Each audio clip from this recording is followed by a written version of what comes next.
परिवार लगा हुआ है।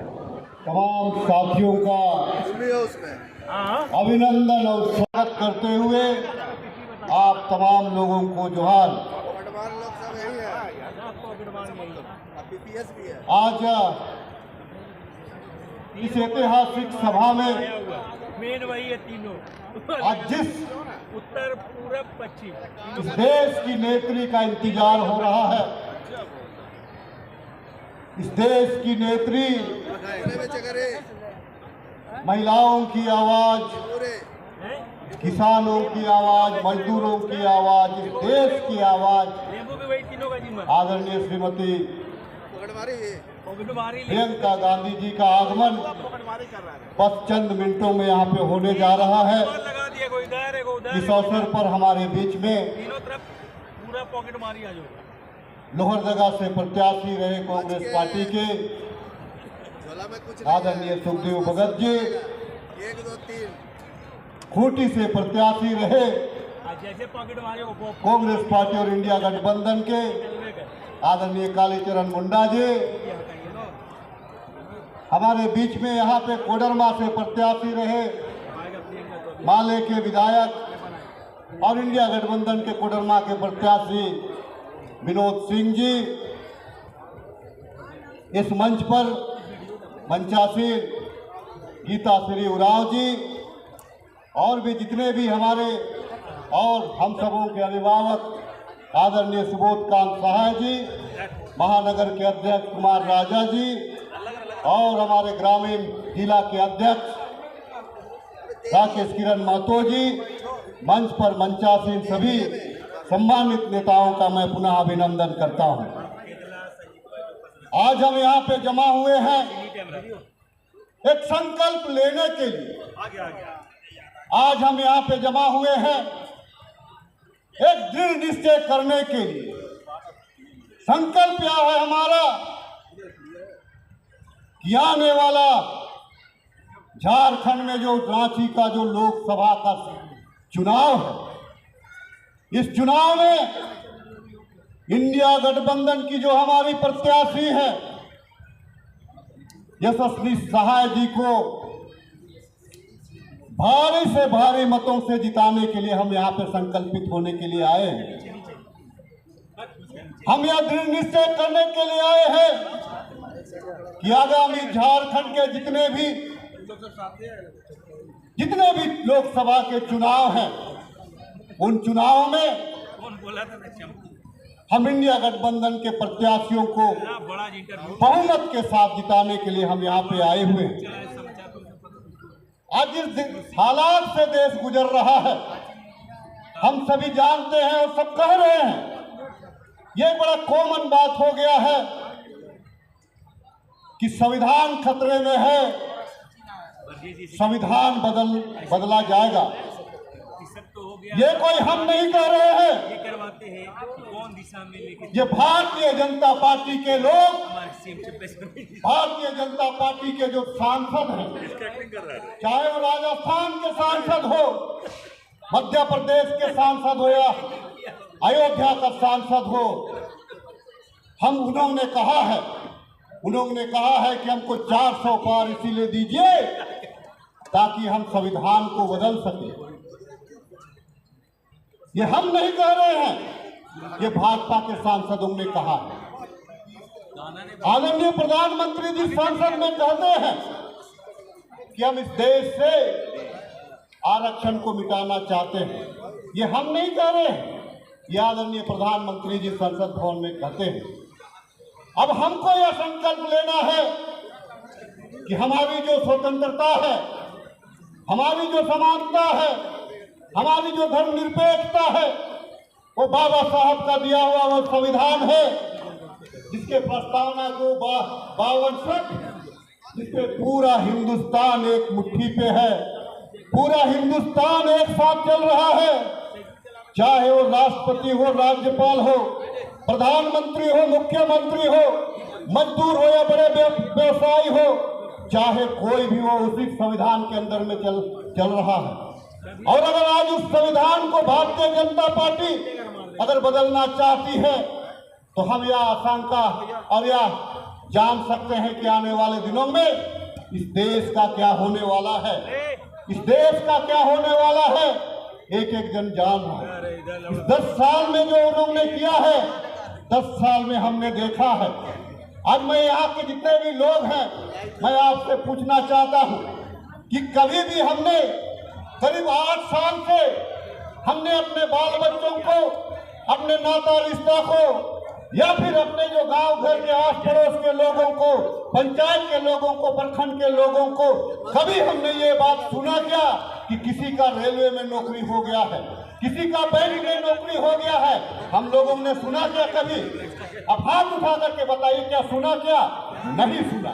लेकिन आज से 10 साल पहले जब मनमोहन जी की सरकार थी हम सुनते नहीं थे, हम देखते थे कि हमारा कोई रिश्तेदार का रेलवे में नौकरी हो गया है, हमारा कोई रिश्तेदार का बैंक में हो गया है, हमारा कोई आस पड़ोस का आर्मी में हो गया है। लेकिन इन 10 सालों में भाजपा के लोगों ने जो युवाओं के साथ जो छलने का काम किया है उसका जवाब हम तमाम लोगों को देने का काम करना है। आज जिस प्रकार से आदरणीय नरेंद्र मोदी जी यहाँ पे लोहरदगा आए थे, लोहरदगा में उन्होंने कहा था कि ये लोग बांग्लादेशी प्रेमी है, ये लोग बांग्लादेश से घुसपैठी को साहेबगंज और पाकुड़ में पार कर रहे हैं। मैं आपसे पूछना चाहता हूँ आदरणीय मोदी जी कि आपका गृह मंत्री अमित शाह क्या कर रहा है जब अगर बॉर्डर से लोग एक दिन यहाँ पार हो रहे हैं तो, और दूसरे देश से अगर भारत आ रहे तो आप वहाँ पे क्या कर रहे हैं? सबसे पहले आपको गृह मंत्री से पूछने की जरूरत थी। हमारे यहाँ पे क्या जो गृह मंत्री था, गृह मंत्री अपने बेटा का ससुराल में सो रहा है क्या? ये पूछने का जरूरत है। आप कहते हैं यहाँ के बांग्लादेशी प्रेमी हैं ये लोग। आदरणीय मोदी जी मैं आपसे पूछना चाहता हूँ गोड्डा पावर प्लांट का जितना भी बिजली यूनिट है आखिर वो बांग्लादेश क्यों जा रहा है? और वो जो पावर प्लांट किसका है? आपके चहीते अडानी का है। आपने एक बार भी जिक्र नहीं किया कि आप बांग्लादेश को क्यों भेज रहे हैं, आप झारखंड को क्यों नहीं दे रहे जब झारखंड में पावर प्लांट है। तो इनकी कथनी और इनकी करनी में जो अंतर है पूरा देश समझ चुका है, किसान समझ चुके हैं। किसान जब अपने हक की बात करने के लिए जाते हैं तो आप कांटी गाड़ने का काम करते हैं, रोड में आप अवरोध उत्पन्न करने का काम करते हैं और आप कहते हैं कि मैं किसानी प्रेमी हूँ।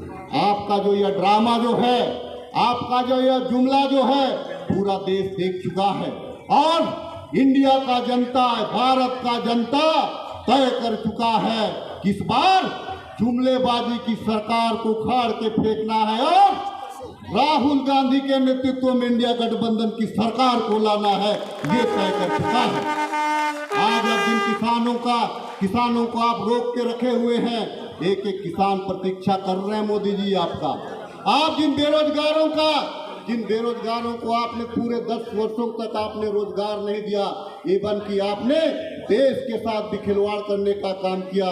वो वैसे किया कि जो मिलिट्री, जो आर्मी जिनका सघन ट्रेनिंग के बाद में उसको बॉर्डर इलाका में तैनात किया जाता है, आप इसके साथ भी खिलवाड़ करते हुए मात्र 4 साल का अग्निवीर तैयार करके देश में एक ट्रेंड मिलिटेंट तैयार करने का काम कर रहे हैं मोदी जी। आपको मैं इस मंच के माध्यम से कहना चाहता हूं, अगर उन जो अग्निवीर के जो नौजवान हैं 22 वर्ष में अगर आप रिटायर कर दीजिएगा और अगर उनके बाल बच्चों का पेट अगर नहीं भरेगा तो आखिर वो क्या करेंगे? इस चीज के बारे में आपने कभी नहीं सोचा, क्योंकि आपको सत्ता पानी है, एन केन प्रक्रिया आपको सत्ता हासिल करना है। इसीलिए आप किसी भी हद तक, किसी भी कदम तक जा सकते हैं, ये भी हम जानते हैं। इसीलिए आदरणीय इस देश के नेता, इस देश के युवा धड़कन आदरणीय राहुल जी पूरब से पश्चिम तक, उत्तर से दक्षिण तक पूरे भारतवर्ष का अपने पैरों से नापने का काम किया है, यहाँ के लोगों को उनका नब्ज टटोलने का काम किया है और उन्होंने प्रयास किया है कि यहाँ के जनता को क्या चाहिए, भारतवर्ष के जनता को क्या चाहिए, और उन्होंने मैनिफेस्टो तैयार किया है। उस मैनिफेस्टो में जो 5 न्याय है वो 5 न्याय इस देश के लोगों का दशा और दिशा को बदलेगा, ये मैं आपको आश्वासन देना चाहता हूं। युवाओं को जिस प्रकार से हम रोजगार में लाना चाह रहे हैं, किसानों का, जब मनमोहन जी की सरकार हुआ करती थी तो हमने किसानों का 72,000 करोड़ रुपया माफ किया था। हमने किसानों का 72,000 करोड़ रुपया माफ किया था। लेकिन 10 वर्षों में मोदी जी आपने किसानों का 54 भी माफ नहीं किया, उल्टा आपने 16 लाख करोड़ रुपया आपके उन 22 अमीर पूंजीपतियों का माफ किया है, जिसका आपके साथ में संबंध है, जिसका इस देश को बर्बाद करने में जिसका संबंध है, ये देश की जनता जान चुकी है। आपने किसानों का कर्जा तो माफ नहीं किया। मैं आग्रह करना चाहता हूं, आपको आग्रह करना चाहता हूं कि हमारी सरकार, इंडिया गठबंधन की सरकार आएगी तो किसानों का जो ऋण है, किसानों का ऋण को भी माफ करने का काम करेगी। यहाँ के महिलाओं का, क्योंकि आप कहते हैं हम यहाँ पे महिलाओं के नाम के पीछे में देवी शब्द का प्रयोग करते हैं, हम देवी शब्द का प्रयोग करते हैं, हम यहाँ पे कन्या पूजा करते हैं और महिलाओं को हम देवी का रूप देते हैं। लेकिन आदरणीय मोदी जी, आपको जनता, भारत की जनता पूछना चाहती है, क्या मणिपुर की जो बेटियां हैं, क्या मणिपुर की जो बहनें हैं, क्या इस देश की देवियां नहीं थी क्या? मैं आप तमाम लोगों से पूछना चाहता हूं, क्या मणिपुर की जो बेटियां थी, क्या मणिपुर की जो बहनें थी, जिनके तन में एक धागा नहीं था और वहां पे जो भाजपा के सरकार के द्वारा उनके साथ, जो मणिपुर की बहनों के साथ जो बर्बरता किया गया, ये महिला बहनें, अगर पूरी तरह से जान लेंगे तो मैं यकीन आपको दिलाता हूं कि आपकी आंखों से आंसू नहीं रुकेंगे। क्या मणिपुर की जो बहनें हैं इस देश की बेटी नहीं है जिनके साथ आपने बर्बरता किया? और आप कहते हैं इस देश में स्त्रियों की, इस देश में महिलाओं की पूजा होती है। अरे आप ढकोसलावादी के लोग हैं, आप हमेशा ही झूठ बोलते हैं, हर चीज में आपका जुमला होता है। आपने मणिपुर की बहनों के साथ भी न्याय नहीं किया, एक शब्द आपने नहीं कहा, ना गृह मंत्री ने कहा, ना आपने कहा। मोदी जी, आज मैं कहना चाहता हूं, आज एक एक महिलाओं को इसका हिसाब लेने का टाइम है। क्या हमारी बहनें इसका हिसाब लेंगी? हाथ उठा करके जरा जवाब दे। मणिपुर का हिसाब लेना पड़ेगा या नहीं? मणिपुर की जनता तो वहां ले चुकी है, अब झारखंड की जनता उसका हिसाब लेगी।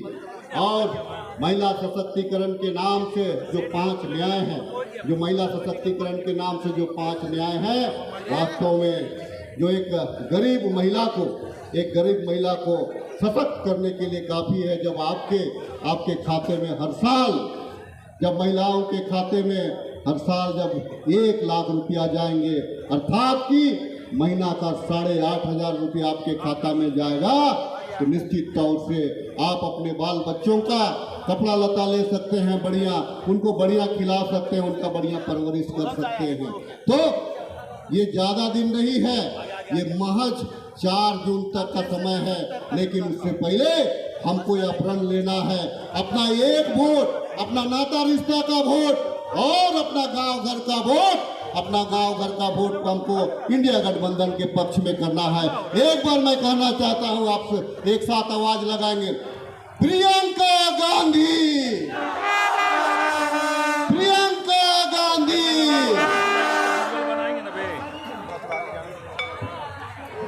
बहुत बहुत धन्यवाद, बहुत बहुत धन्यवाद। हमारे इस चुनावी जनसभा में आदरणीय प्रियंका गांधी जी का आगमन हो चुका है। कुछ ही मिनटों में वे हमारे साथ इस मंच पर होंगे। आप जोर से नारा लगाएंगे, प्रियंका गांधी।